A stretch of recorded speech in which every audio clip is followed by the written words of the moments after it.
সাহিত্য সংস্কৃতি সংসদের প্রিয় শিল্পীবৃন্দকে, সংগ্রামী মুসলিম তৌহিদি জনতা, বাংলাদেশ জামাত ইসলামী চৌদ্দগ্রাম উপজেলার উদ্যোগে আয়োজিত এই বিশাল সিরাতুন নবী সাল্লাল্লাহু আলাইহি ওয়াসাল্লাম আলোচনা সভায় এই পর্যায়ে প্রধান আলোচকের আলোচনা রাখার জন্য অনুরোধ করছি দেশ বরেণ্য আলেমে দ্বীন, চৌদ্দগ্রামের তৌহিদি জনতার কলিজার টুকরা, ঢাকা মদিনাতুল উলুম কামিল মাদ্রাসার সম্মানিত হেড মুহাদ্দিস ডক্টর মুফতি আবুল কালাম আজাদ বাশার। ডক্টর মুফতি আবুল কালাম আজাদ বাশার ভাইকে আলোচনা রাখার জন্য সবিনয় অনুরোধ করছি।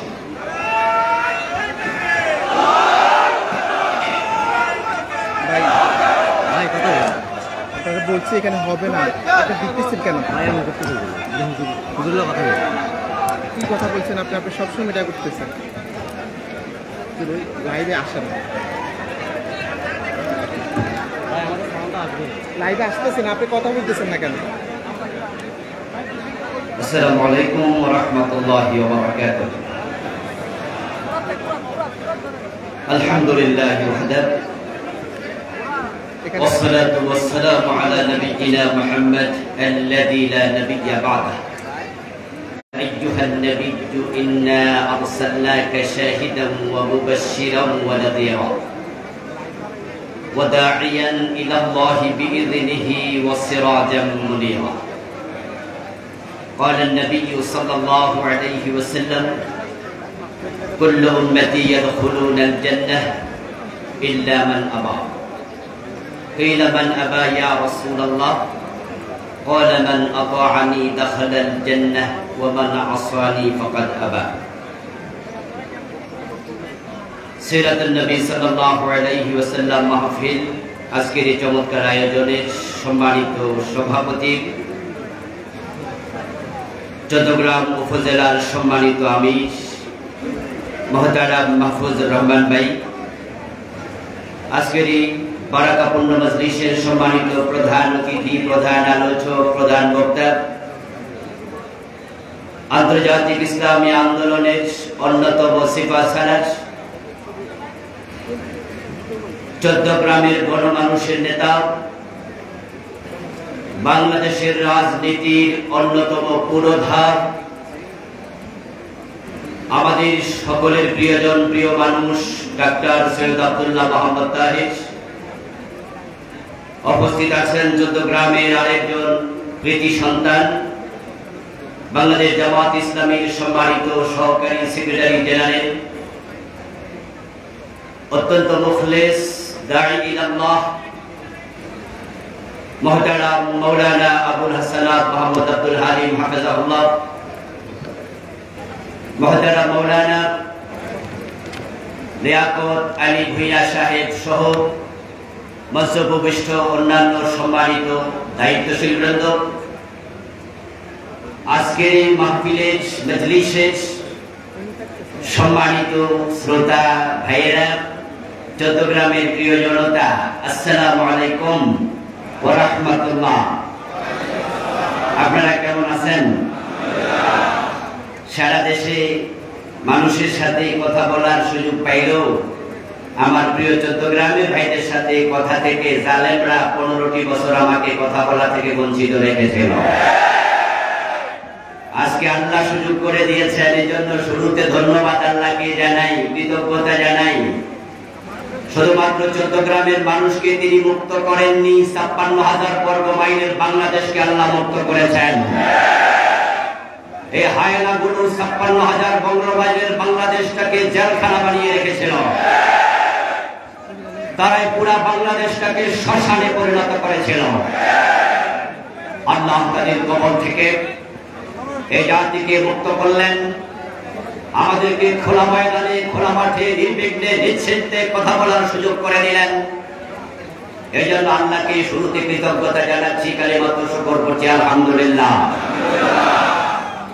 তারা চাইবে আল্লাহর দ্বীনকে মুখের ফুৎকার দিয়ে নিভিয়ে দিতে,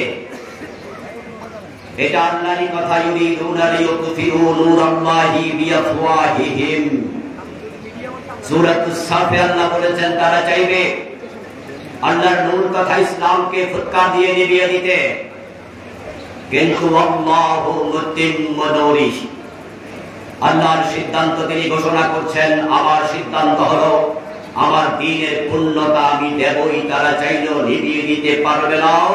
বাংলাদেশও চেয়েছিল বাংলাদেশ জামাত ইসলামীকে 1 আগস্ট তারা ব্যান করার মাধ্যমে এই দেশের তাওহীদি জনতাকে কণ্ঠ চেপে দিয়ে কোরআনের কথা বলতে দেবে না, কিন্তু আল্লাহ তার দ্বীনের পূর্ণতা শুরু করেছেন। তার 3-4 দিন পর থেকে উল্টা তাদেরকে দেশ ছাড়া করে দিয়েছে।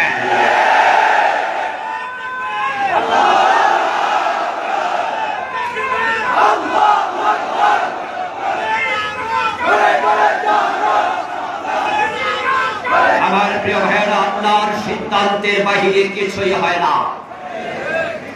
ফাআলুল লিমা ইউরিদ ইয়াফআলু মা ইয়াশা। আল্লাহ কোরআনে বলেন, তিনি যা চান তাই হয়, তিনি যা করতে চান তাই করেন। আল্লাহর সিদ্ধান্ত পরিবর্তন করার ক্ষমতা কারো নাই। আল্লাহ যাদেরকে সহযোগিতা করতে চান তাদেরকে রুদ্ধ করে দেন, এবং সত্যি পৃথিবীর কারো নাই। জামাতে ইসলামী আল্লাহর নবীর দল, ইসলামের পক্ষের দল, কোরআনের দল। তাদেরকে যারা নিভিয়ে দিতে চাইবে আল্লাহ তাদেরকে নিভিয়ে দেবেন। জুলাই এবং আগস্টের যে বিপ্লব সাধিত হয়েছে সেটা কোনো মানুষ করেনি, বরং মানুষেরা হতাশ হয়েছিল। আমরা ভেবেছিলাম আর মনে হয় কিছুই হবে না, এবং যারা ক্ষমতায় ছিল তারা ঘোষণা করেছিল ভিশন 2041। আপনাদের মনে আছে? 2041।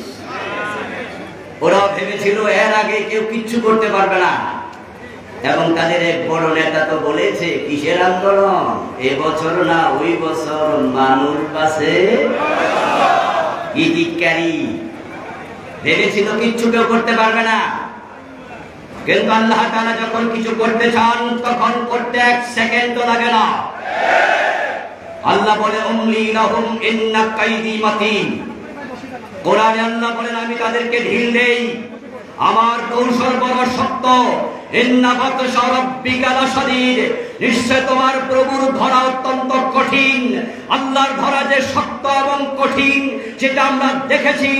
লক্ষণ সেনের পরে 805 বছরে বাংলাদেশের ইতিহাসে কোন রাষ্ট্র প্রধান পালিয়ে যায়নি। আল্লাহ তাদেরকে দেশ থেকে পালাতে বাধ্য করেছেন। আমার প্রিয় ভাইরা, এটা আল্লাহর কৌশল। এই কৃতিত্ব কার? আগস্ট বিপ্লব করেছেন কে? কোরআন মাজিদ আল্লাহ তাআলা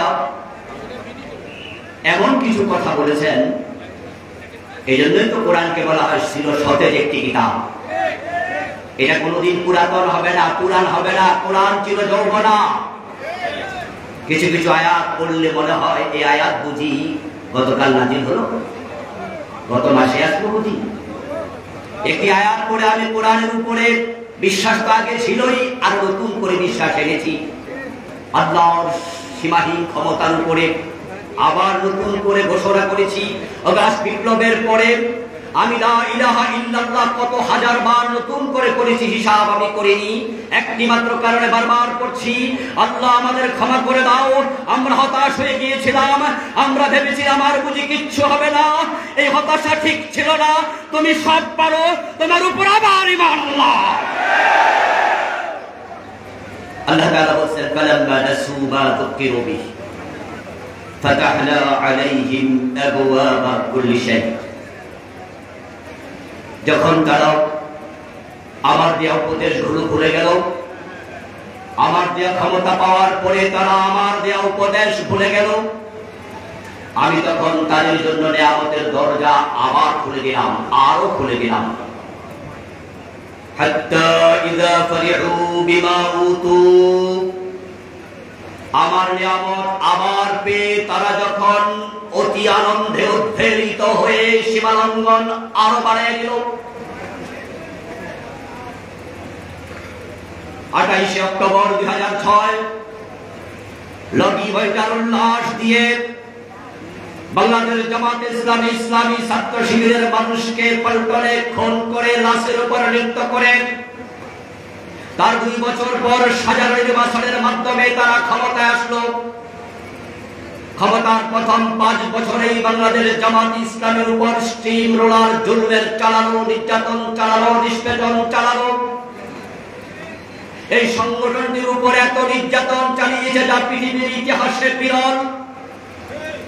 আমরা দেখেছি এই 5 বছর যা একটা পরিবর্তন ইনশাআল্লাহ হবে, কিন্তু আমরা দেখলাম পরের 5 বছর আবারও তারা ক্ষমতায়। আল্লাহ বলেন, যখন তারা আমার দেওয়া নির্দেশনা, আমি বলেছি তোমরা ইনসাফ কায়েম করো, আমি বলেছি ন্যায় বিচার করো। সূরা হজ আমি বলেছি আল্লাযীনা মাক্কান্নাহুম ফিল আরদি আকামুস সালাহ ওয়া আতাউস যাকাত ওয়া আমারু বিল মা'রুফ ওয়া নাহাউ আনিল মুনকার। যাদেরকে রাষ্ট্র ক্ষমতা দেব তাদের প্রতি আমি আল্লাহর নসিহত হলো তারা নামাজ কায়েম করবে, তারা যাকাত আদায় করবে, তারা সৎ কাজের আদেশ করবে, তারা অন্যায়ে বাধা দেবে। কিন্তু তাদেরকে ক্ষমতা দিলাম 2008-এ, 2013, 14, 15 তারা 5 বছর পর্যন্ত ক্ষমতায় টানতে থাকলো, তারা জুলুম চালালো, অন্যায় করলো। আমি নিয়ামতের দরজা আবার খুলে দিলাম, দেখি কি করে। অমলি লাহুম, রশিতে ঢিল দিলাম। ফাতাহা আলাইহিম আবওয়াবা কুল্লি শাই, নিয়ামতের দরজা আরো খুলে দিলাম। নিয়ামত পাওয়ার পরে তারা আরো জুলুম চালালো, বড় বড় নেতাদেরকে বিনা দোষে আমিরে জামাত মতিউর রহমান নিজামী রাহিমাহুল্লাহ সহ মীর কাসেম আলী, আলী হাসান মোহাম্মদ মুজাহিদ, আব্দুল কাদের মোল্লা রাহিমাহুল্লাহ সহ অসংখ্য নেতাকে একেবারে পৃথিবীর সর্বজঘন্য মিথ্যাচার কাঁধে চাপিয়ে তারা শহীদ করে দিল। ক্ষমতা পাওয়ার পরে তারা সীমা লঙ্ঘন করতে করতে এমন পর্যায়ে গেল, আল্লামা সাইদির মতো বাংলাদেশের 1 নম্বর মুফাসসিরকে 13টি বছর বিনা দোষে হত্যাকারী, ধর্ষণকারী, খুনি, লুটেরা বানিয়ে তারা জেলখানায় শুধু রাখেনি, ওনাকে হাসপাতালে সুস্থ অবস্থায় এনে স্লো পয়জনিং করে হত্যা পর্যন্ত করল। ফাতাহনা আলাইহিম আবওয়াবা কুল্লি শাই, আমি নিয়ামতের দরজা বন্ধ করিনি, আরো খুলে দিলাম। কিন্তু যখন দেখলাম তারা আমার বাবার ক্ষমতা, আমার দেয়া ক্ষমতা পেয়ে আমার দ্বীনের উপর, দ্বীনওয়ালাদের উপর জুলুম করছে, আখাযনাহুম বাগতাতান, আমি জুলাই মাসে হঠাৎ করে আবাবিল পাখিগুলো পাঠিয়ে দিলাম। জুলাই আন্দোলনে যারা ছিল তারা আল্লাহর পাঠানো আবাবিল ছিল, আবাবিল। সূরত পরিবর্তন, পাখি নয়, এটা মানুষ নামক আবাবিল। এই দেশের জামাত ইসলামী, এই দেশের বিএনপি, এই দেশের সরকার বিরোধী সব দল যখন কথা বলার কোনো পথ পায়নি, কথা বলার পরিবেশ পায়নি, সবাই মোটামুটি হতাশ হয়ে গিয়েছে, বাপ দাদা ফেল করেছে, তখন ছোট ছোট নাতি নাতকুর এসে আন্দোলন শুরু করেছে। ওদের হাত দিয়া এত বড় পরিবর্তন হবে পৃথিবী কেউ ভাবেনি, ক্ষমতাসীনরা ভাবেনি, আমরা ভাবেনি। আবাবিল দিয়ে আব্রাহাকে ধ্বংস করবে, আব্রাহা ভাবেনি। ঠিক তেমনি ভাবে আকাশের মালিক আল্লাহ বলে, আখাযনাহুম বাগতাতান, আমি হঠাৎ করে ধরেছি, ফাইদাহুম মুবলিসুন, তখন তারা কাপড় পরে পালাবে, রান্না করা ভাত খাবে, সেই সময়টাও আর পায়নি। আখাযনাহুম বাগতাতান, কোরআনে আল্লাহ বলেন আমি হঠাৎ করে ধরেছি। আচ্ছা আপনারা বলুন তো, 5ই আগস্টে যারা পলাইল তারা কি আগে জানতো? এভাবে আল্লাহ ধরবে এটাকে আমরা জানতাম? আচ্ছা আমরা যারা আন্দোলন করেছি, 9 দফার আন্দোলনকে আমরা কয় দফায় নিয়েছিলাম? 1 দফা। 1 দফার আন্দোলনে কি বাংলাদেশ সরকার পলাইয়া যাক এরকম কোনো দাবি ছিল? দাবি ছিল তাদের পদত্যাগ, তারা ক্ষমতা থেকে নেমে যাক, এরপর নতুন সরকার আসবে, নতুন নির্বাচন হবে, বাংলাদেশ নতুন ভাবে আগাবেই হলো দাবি। কিন্তু আল্লাহ তাআলার সিদ্ধান্ত না, সুযোগ অনেক দিয়েছি আর দেব না। ওয়াল্লাহু মুতিম্মু নূরি, আল্লাহ বলে আমার দ্বীনকে আমি পূর্ণাঙ্গ রূপে বাস্তবায়িত করব। তার সূচনা 5 তারিখে হয়েছে। আগামী বাংলাদেশ হবে ইসলামের বাংলাদেশ ইনশাআল্লাহ।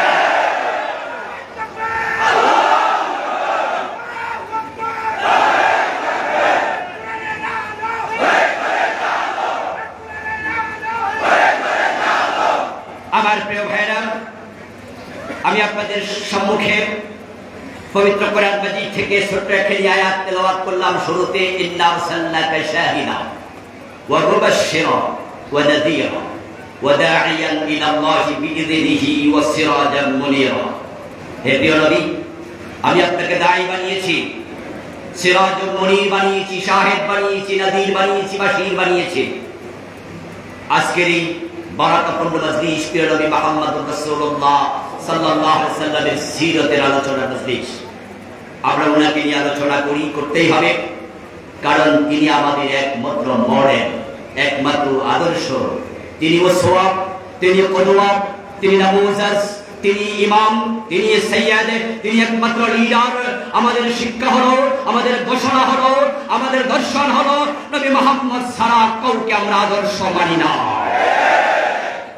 আল্লাহ তাআলা বলেন, লাকাদ কানা লাকুম ফি রাসূলিল্লাহি উসওয়াতুন হাসানা। প্রিয় নবীকে বলেছেন, ইন্নাকা লাআলা খুলুকিন আযীম। যেহেতু প্রিয় নবী মুহাম্মদ সাল্লাল্লাহু আলাইহি ওয়াসাল্লাম আমাদের একমাত্র মডেল, আদর্শ, সুতরাং তার জীবনের মতো আমাদের জীবন গঠন করতে হবে। আমরা যদি দুনিয়ার সফলতা চাই, আখিরাতে মুক্তি চাই, আল্লাহর নবীর অনুসরণের কোনো বিকল্প নাই। قال النبي صلى الله عليه وسلم من أحب سنتي فقد أحبني ومن أحبني كان معي في الجنة। আল্লাহ হাবিব সাল্লাল্লাহু আলাইহি ওয়াসাল্লাম বলেন, যে ব্যক্তি আমাকে অনুসরণ করে, আমার সুন্নাহ ফলো করে, সে আমাকে ভালোবাসে। আমরা নবীকে ভালোবাসি না? সেটা কিভাবে বুঝাবেন? নামের আগে আশিকে রাসূল লিখে, নিজেকে সুন্নি মুসলিম দাবি করে। ভালোবাসার প্রমাণ মুখে নয়, ভালোবাসার প্রমাণ হলো কাজে। এই জন্য আমাদের মা আমাদেরকে ভালোবাসে পৃথিবীর সব মানুষের মাঝে সবচেয়ে বেশি, কিন্তু মা কোনোদিন বলে না আমি তোমাকে ভালোবাসি, কিন্তু কাজে প্রমাণ করে, ঠিক না? তাই প্রিয় নবীকে ভালোবাসে এখন বাংলাদেশে অভাব নাই। নামের আগে আশিকে রাসূল, মুখে দাঁড়িয়ে নাই, নাম দিয়েছে সুন্নি, অথচ বিড়ি টানে। রাসূলকে ভালোবাসেন, মুখে বলবেন না, এটা কাজে দেখানোর বিষয়। রাসূল বলছেন, মানা আব্বা সুন্নতি ফাকাদ আহাব্বানি। যে আমার সুন্নাহকে ভালোবাসে, সে আমি নবী মুহাম্মদকে ভালোবাসে। আর ওয়ামান আহাব্বানি কানা মাই ফিল জান্নাহ। রাসূলুল্লাহ সাল্লাল্লাহু আলাইহি ওয়াসাল্লাম বলেন যে আমার সুন্নাহকে ভালোবাসার মাধ্যমে আমি নবী মুহাম্মদের ভালোবাসার প্রমাণ দেবে, সে জান্নাতে আমার সাথে ঢুকবে। আমরা আল্লাহর জান্নাতে যেতে চাই। দুনিয়ার কোন স্বার্থের জন্য বাংলাদেশ জামাত ইসলামী ইসলামী ছাত্র শিবির কাজ করে না। আমরা শুধু আল্লাহর জান্নাত পাওয়ার মানুষই সামনে দিয়ে যাচ্ছি। আল্লাহর নবীর অনুসরণকে আমাদের জীবনের লক্ষ্য বানিয়েছি। দিনের বিজয় হওয়ার আগ পর্যন্ত আমরা কেউ থামবো না। আমরা লক্ষ্য পানে এগিয়ে যাব, আমাদেরকে কেউ থামাতে পারে না। জান্নাতের পথের যাত্রীরা কখনো থেমে যায় না, এটার প্রমাণ আমরা দিয়েছি। যার কারণেই তো আমাদের নেতারা আপোষ করে নাই। আপোষ করলে ফাঁসিতে ঝুলা লাগতো না, আপোষ করলে জেলে থাকা লাগতো না, বরং আপোষহীনতা দেখিয়ে হাসতে হাসতে ফাঁসির মঞ্চে গিয়েছে। একটা মাত্র কারণ, তারা জানে মৃত্যু শাহাদাত, শাহাদাত মানে আল্লাহর জান্নাত।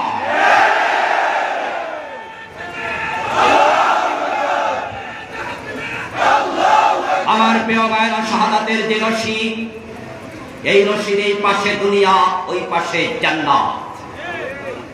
যে জান্নাতের স্বপ্ন দেখে আমরা শাহাদাতের রশি পর্যন্ত ঘাড়ে বরণ করে নেই, আলহামদুলিল্লাহ। আমাদের নেতারা, বাংলাদেশ জামাত ইসলামী যে নেতাদেরকে ফাঁসি দেওয়া হয়েছে, প্রত্যেকটি নেতা আমাদেরকে দেখিয়ে গেছে তারা আল্লাহর জান্নাতের পথে চলতে কতটা আপোষহীন ছিলেন, আল্লাহর জান্নাত পাওয়ার জন্য কতটা ব্যাকুল ছিলেন। আপনারা জানেন যে ফাঁসি দেওয়ার আগে ওনাদের কাছে খালি কাগজ পাঠানো হয়েছিল যে আপনারা সরকারের কাছে, প্রেসিডেন্টের কাছে প্রাণ ভিক্ষা চান, মার্সি পিটিশন করুন। আমাদের নেতারা তাদের সাদা কাগজ ফিরিয়ে দিয়ে বলেছিলেন, প্রাণের মালিক আল্লাহ, যদি প্রাণ হেফাজতের কথা বলি আল্লাহর সাথে বলবো, তোমাদের সাথে বিষয়ে কোনো কথা হবে না। প্রাণ ভিক্ষা দুনিয়ার কারো কাছে চাওয়া আমরা জায়েজ মনে করি না। গোলাম আজম রাহিমাহুল্লাহকে প্রশ্ন করেছিল সাংবাদিক, আপনাকে অ্যারেস্ট করা হতে পারে, জেলে দেওয়া হতে পারে, ফাঁসি ঝুলানো হতে পারে, এ বিষয়ে আপনার মন্তব্য কি? অ্যারেস্ট হওয়ার আগে সাংবাদিককে তিনি বলেছিলেন, কোনো টেনশন নাই, ভয় নেই, কারণ আল্লাহ ছাড়া কাউকে ভয় পাওয়া আমি গোলাম আজম জায়েজ মনে করি না। এই সাক্ষাৎকার আপনাদের মনে আছে? এগুলো আমাদের জন্য পাথেয়, এগুলো আমাদের জন্য শিক্ষা। আমরা সেই পথের পথিক। বাংলাদেশ জামাত ইসলামী যতদিন পর্যন্ত তাদের কর্মী এবং নেতারাই আদর্শের উপর অটল অবিচল থাকবে, ততদিন পর্যন্ত আকাশ থেকে সাহায্য আসতে থাকবে, রহমত আসতে থাকবে। তারা কেউ আমাদেরকে আদর্শ থেকে চুল পরিমাণ সরাতে পারবে না। আমাদের শত শত নেতা নয়, হাজার হাজার নেতাকেও ফাঁসিতে ঝুলাতে পারবে, আমাদের একজন কর্মী থাকা পর্যন্ত মাথা তুলে দাঁড়িয়ে থাকবে। তাদের ফাঁসির রশি শেষ হবে, আমাদের গলা শেষ হবে না। আমরা প্রমাণ করেছি রাস্তায় মিছিলে তাদের বুলেট শেষ হয়, আমাদের বুক শেষ হয় না। যে জান্নাতের লক্ষ্যে আমাদের নেতারা এগিয়ে গিয়েছেন, শাহাদাতের রশি গর্দানে বরণ করেছেন, সে জান্নাতে যাওয়ার শখ আপনাদেরও আছে না নাই? তো আল্লাহর নবীর সাথে জান্নাতে যেতে হলে কানা মাই ফিল জান্নাহ, রাসূলুল্লাহ বলেন আমার সুন্নাহ যদি জীবন অনুসরণ করে আমার সাথে সেই জান্নাত পাবে। জামাত ইসলামীতে কি নাম লেখাইলে জান্নাত? এরকম কিছু আছে নাকি? জামাতের দায়িত্বশীল এটা বলে নাকি? সুতরাং আপনি নাম লেখাইছেন আপনি জামাত ইসলামী, কিন্তু আপনার জীবনে ঘুষের লেনদেন আছে, সুদের লেনদেন আছে, আপনি টাকনুর নিচে কাপড় পরছেন, আপনি মুখের দাড়িতে শেভ করছেন, আপনি মিথ্যার আশ্রয় নেন, আপনি ওজনে কম দেন, আপনি মালে ভেজাল দেন, আপনার জীবনে সুন্নাহর ঘাটতি আছে, ফরজের ঘাটতি আছে। আল্লাহ হাবিব বলেন কুল্লু উম্মতি ইয়াদখুলুনাল জান্নাহ, আবার সব উম্মত জান্নাতে যাবে, ইল্লা মান আবা, তবে অস্বীকারী উম্মত জান্নাত পাবে না। ইল্লা মান আবা ইয়া রাসূলুল্লাহ, প্রশ্ন করা হলো আল্লাহর নবী অস্বীকারী উম্মত আবার সে কে? প্রিয় নবীজি জবাব দেন মান আতাআনি দাখালাল জান্নাহ ওয়া মান আসানি ফাকাদ আবা, যে ব্যক্তি আমি নবীকে অনুসরণ করে জীবন চালাবে সে জান্নাতে যাবে, যে আমাকে অনুসরণ করতে রাজি হবে না সে অস্বীকারী, তার কপালে জান্নাত নাই। এই হাদিস দিয়েও প্রমাণ হয় জান্নাতে যেতে হলে রাসূলের অনুসরণ লাগবেই। এই দেশে দিন বিজয় হোক আর না হোক আপনার জান্নাত আটকে যাবে না। দিন বিজয়ের সাথে জান্নাত পাওয়ার কোনো সম্পর্ক নাই। জান্নাত পাওয়ার সম্পর্ক রাসূলের আদর্শ অনুসরণের সাথে। বাংলাদেশে দিনকে বিজয়ী অবস্থায় আল্লামা নিজামী দেখে যায় নাই, আল্লামা সাইদি দেখে যায় নাই, আল্লামা এইভাবে কত আছে, জুনাইদ বাবুনগরী দেখে যায় নাই, কিন্তু তারা অনুসরণকারী ছিলেন। আমরা আশা করি তারা জান্নাতে চলে গেছেন। আর দিন যদি আগামী বছর পরের বছর 100-200 আসন পাইয়া বিজয়ী হয়ে যায়, এদেশে যদি কোরআনের আইন কায়েম হয়ে যায়, কিন্তু আপনি সুদ খাচ্ছেন, দিন বিজয় হলো আপনার কোন লাভ নাই। এই জন্য প্রিয় নবীর সুন্নাহকে আদর্শকে লালন করতে হবে ভালো করে। ওটুকু আর শোনার পরে যাদের মাথায় টুপি আছে তারা একটু বেশি খুশি, তারা কইছে তাহলে আমি জান্নাত। যাদের মুখে দাঁড়িয়ে আছে তারা আর একটু বেশি খুশি, আমার তো সুন্নাত আছে তাহলে আমি জান্নাতি। আমার প্রিয় ভাই, দাঁড়িয়ে আর টুপিতে যদি শুধু সুন্নাহ আছে মনে করেন ভুল করবেন।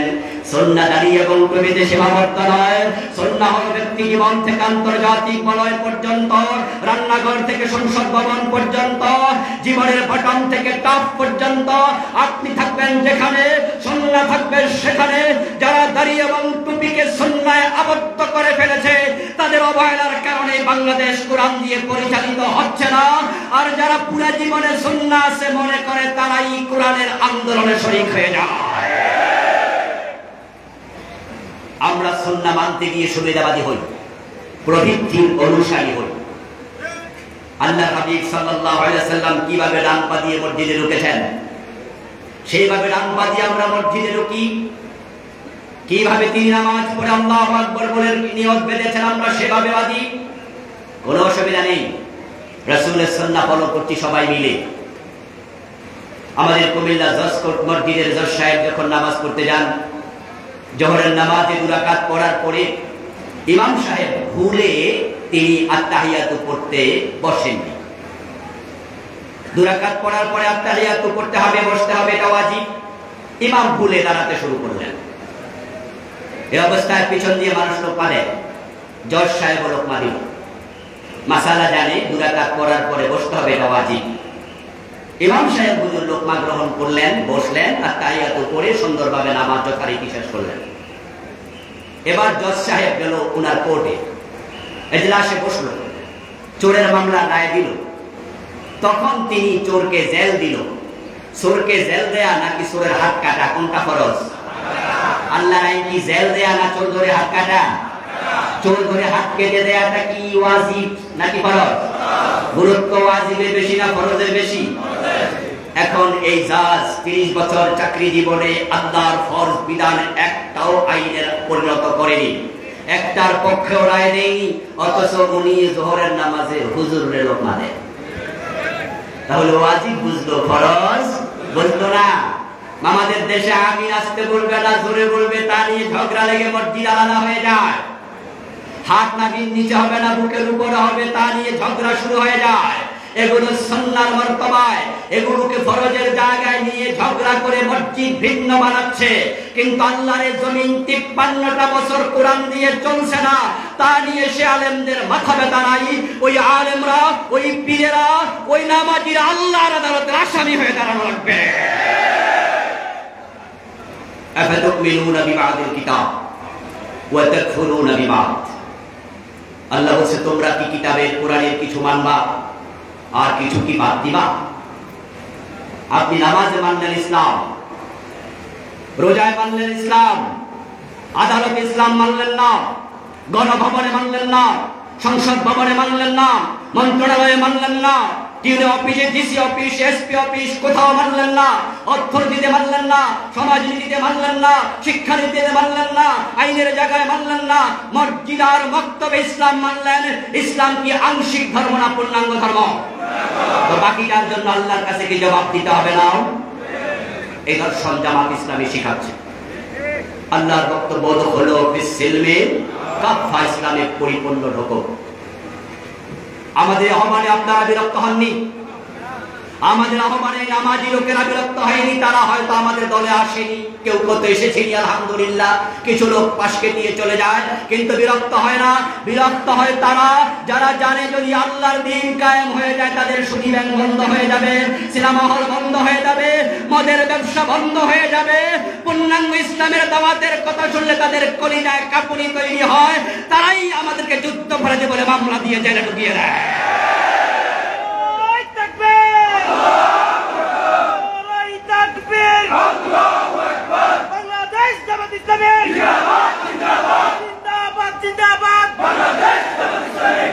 প্রিয় ভাইরা, রাসূলুল্লাহ সাল্লাল্লাহু আলাইহি ওয়াসাল্লাম মসজিদের যেমন ইমাম ছিলেন, তিনি আবার মদিনা রাষ্ট্রের প্রেসিডেন্ট ছিলেন।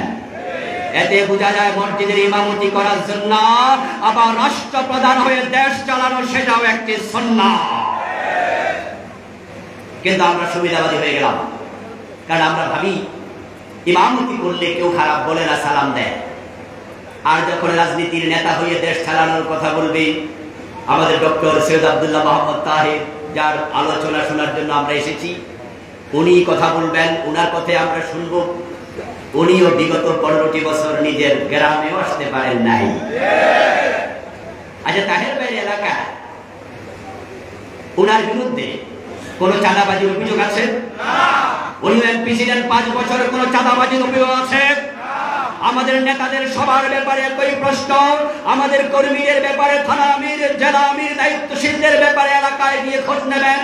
এলাকার কোন দোকানদার বলবে না বাকি খেয়ে টাকা দেয় নাই, এলাকার কেউ দাবি করবে না আমার জমি দখল করেছে, এলাকার কেউ বলবে না যে আমার কাছে চাঁদা চেয়েছে, বরং সবাই বলবে মানুষ হিসাবে তারাই ভালো। এরপর তাদেরকে কেন জঙ্গির মামলা দেয়, যুদ্ধপরাধী বানায়? একটাই মাত্র কারণ, তারা জানে ইসলাম কায়েম হলে তাদের অবৈধ সব দাবি দেওয়া, অবৈধ সব ইনকামের রাস্তা বন্ধ হয়ে যাবে। ইসলাম কায়েম হলে চোরের হাত কাটা হবে। আল্লাহ হাবিব বলেছেন, আমার মেয়ে ফাতেমা চুরি করলে ফাতেমার হাতটাও। 53 বছরের বাংলাদেশে চোরের হাত কাটছেন কয়দিন? আল্লাহর কাছে কি জবাব দেয়া লাগবে না? 92% মুসলমান সাবধান হয়ে যান, আল্লাহর আদালতের আসামি হওয়া যেন না লাগে। আমার রাসূল যদি বলেন আমার রেখে আসা ইসলামকে তারা অর্ধেক বাদ দিছে, অর্ধেক গ্রহণ করেছে, আল্লাহ তুমি বিচার করো। আল্লাহর কোরআন বাংলাদেশের সংবিধান হতে পারেনি, অথচ আমরা 92% মুসলমান। আল্লাহর শুকরিয়া, আল্লাহর শুকরিয়া, আল্লাহর শুকরিয়া। 53 বছর পরে এমন সুযোগ বাংলাদেশে আল্লাহ করে দিয়েছেন। এখন যদি আমরা চাই, অন্তর্বর্তীকালীন সরকার চায়, তাদেরকে আমরা চাপ প্রয়োগ করে বাধ্য করতে পারি, নতুন করে গণভোটের আয়োজন করে পুরা সংবিধান পরিবর্তন করে সরাসরি আল্লাহর কোরআনকে সংবিধান ঘোষণা দেওয়ার পরিবেশ তৈরি হয়ে গেছে। সেজন্য কাজ করতে হবে, আল্লাহর দেওয়া সুযোগটা কাজে লাগাতে হবে। চট্টগ্রামে আমরা এমন একজন নেতা পেয়েছি যাকে শুধু এমপি নয়, ইনশাআল্লাহ আমরা মন্ত্রী হিসাবে পেয়ে যাব। এটা অ্যাডভান্টেজ, এটা আমাদের জন্য বিশেষ প্রাপ্তি। শুধুমাত্র চট্টগ্রামের নেতা নয়, শুধু জাতীয় নেতা নয়, সৈয়দ আব্দুল্লাহ মোহাম্মদ তাহের ভাই আন্তর্জাতিক বিশ্ব ইসলামী আন্দোলনের নেতা। আগামী নির্বাচনকে সামনে রেখে দলমত ভুলে গিয়ে সবাই এক কাতারে এসে বাংলার জমিনে কোরআন বিজয়ের জন্য কাজ করতে রাজি আছেন না নাই? আলেমুল আমাদের প্রতি বিশেষ অনুরোধ রেখে কথা শেষ করছি। প্রিয় হযরত উলামায়ে কেরাম, আমরা ইখতিলাফ ভুলে যেতে চাই। কেউ আমরা কিয়াম করি, কেউ করি না। কেউ জোরে আমিন বলি, কেউ বলি না। কেউ মিলাদুন নবী পালন করি, কেউ সিরাতুন নবী পালন করছি। কিন্তু আমরা সকলে দিন শেষে এক জায়গায় দলিল খুঁজি, কোরআন এবং সুন্নাহ, ঠিক না? যদি আপনাকে আমি বলি আপনি আমিন আসতে কেন বলেন, আপনি জবাব দেন এটা হাদিসে আছে। যদি আপনাকে আবার জিজ্ঞাসা করি আমিন আসতে জোরে কেন বলেন, আপনিও বলেন যে এটা হাদিসে আছে। ভাই আপনি ইয়া নবী সালামু আলাইকা বলে কিয়াম কেন করেন? আপনি বলেন যে রাসূল একজন সাহাবীকে বলেছে কুমু ইলা সাইয়্যিদিকুম সাদ বিন মুআজকে লক্ষ্য করে বলছে তোমাদের নেতা আসছে তার জন্য দাঁড়িয়ে যাও, সুতরাং রাসূলের সম্মানে দাঁড়ানো যাবে, এটা হাদিসে আছে। আপনাকে জিজ্ঞাসা করলাম আপনি কেন কিয়াম করেন না? আপনি বলেন যে রাসূল দাঁড়িয়ে যাওয়া পছন্দ করতেন না, এটা হাদিসে আছে, এজন্য আমি দাঁড়াই না। সবাই মিলে দলিল খুঁজি কোথায়? হাদিসে এবং কোরআনে। তাহলে বোঝা গেল ইখতিলাফ থাকার পরও আমরা কোরআন হাদিসের ব্যাপারে একমত, এই বিষয়ে কোনো ইখতিলাফ নাই। আগামী বাংলাদেশ কোরআনের বাংলাদেশ হবে, হাদিসের বাংলাদেশ হবে, কোরআন সংবিধান হবে। ইখতিলাফ ভুলে গিয়ে এই বিষয়ে আলেমদের ঐক্যবদ্ধ হওয়ার আহ্বান জানাচ্ছি। আলেমরা একমত হয়ে গেলে জালেমরা লেজ তুলে পালিয়ে যাবে। আল্লাহ তৌফিক দান করুন, বলেন আমিন। আসসালামু আলাইকুম ওয়া রাহমাতুল্লাহি ওয়া বারাকাতুহু।